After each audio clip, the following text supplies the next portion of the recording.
Ընդհանրապես փոքր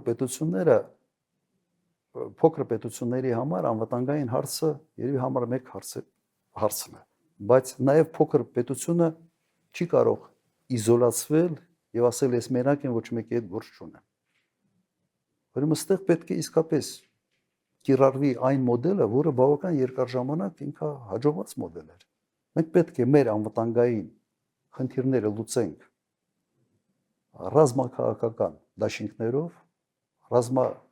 ռազմաքաղաքական գործընկերության նաև միջոցով,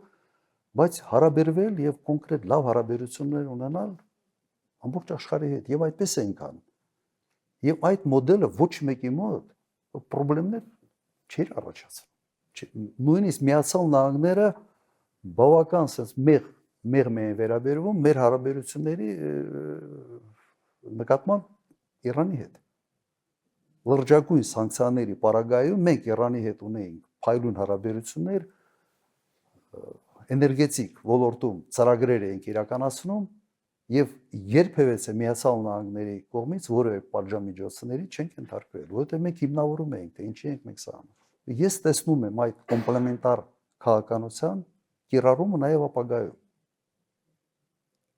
Եվ երբեք նաև մեր այս քաղաքականությունը լարվածություն չէր ստեղծում Ռուսաստանի հետ հարաբերությունները, որովհետև մենք ակեղծ էինք։ Մենք ասում էինք, այս ոլորտում մենք միասին ենք, բայց սա չի նշանակում, որ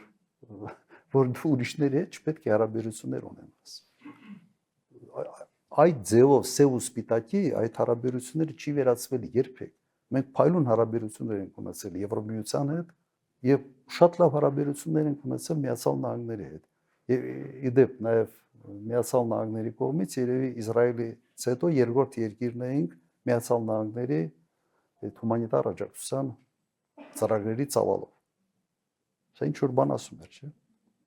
Մենք նաև ներգրաված ենք եղել հազարամյակների մարտահրավերներ ծրագրի մեջ։ Սա ինչ է նշանակում։ Կա այդ հնարավորությունը, հմտություն է պետք։ Իսկ եթե դու քեզ գժի տեղ ես դնում ինչ որ բաների համար, վերջում ստանում ես այն, ինչ ստացել ենք։ Վերջը գժի տեղ դնելու համար կամ պիտի այնքան թափ ունեն ասել, որ սա ասեն ես գժի հետ գործ չունենք։ Հերո մի քիչ մտածենք, եթե թափը չունենք, դու այն վեր ասում ես Այսինքն իքի բիր բանով քեզ գժի տեղը դնում, մեկն էլ գլխի տալով, այն ինչ։